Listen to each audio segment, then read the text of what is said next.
Fifth one. Now, distance gives the detailed route information that followed while traveling from one point to the another point.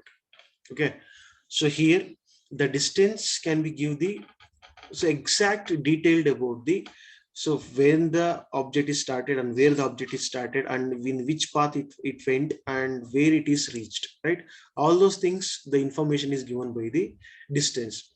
But as comes to the displacement, it only refers to the shortest path from one point to another point, right? So these points we were discussed in the live class, isn't it? So here displacement is which only refers the initial point and final point, and we never spoke about the so whatever the path which is considered, isn't it? So now displacement refers to the shortest path and it does not give complete information on the route. And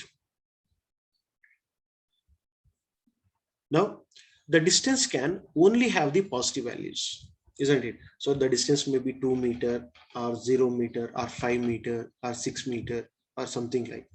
But the displacement can be positive, right? It may be the positive and negative and also even zero, right? So displacement may be, it could be positive and negative as well as the zero. Okay. And the next point, the distance can be measured along a non-straight path. So non-straight path, in a sense, the path will be it's not really straight line, but it can take any circular path or any curved path or anything. Okay, but when it comes to the displacement, it can be measured along the straight path, right? So whenever, if we measure between the 2 points, any 2 points, if I consider the any 2 points, see here I can consider here is one point and somewhere here is one point. So between these 2 points, I can say here is one point. Between these 2 points, the displacement, it should be a straight path, right? It should be a straight path, and it won't consider for the curved path or anything like that. So displacement is always considered to the straight path. Okay, but distance, it can be measured for the any non-straight path, right? That is curved path or circular path, we can consider the distance. And then last point, so distance depends upon the paths, right?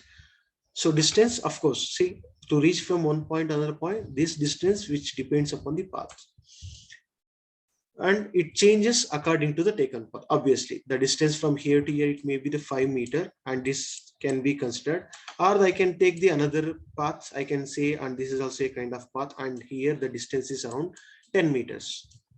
Okay, so now we should take an account even for these two values, like 5 meter and 10 meter. These two values should be considered here because it depends upon the path.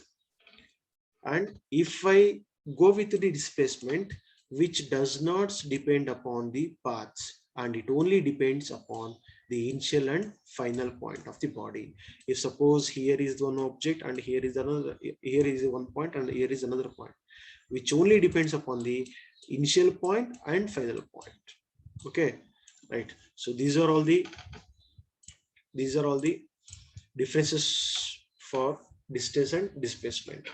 Just go through the video once, and if you get any doubts in any of among these points, we can discuss in the live classes.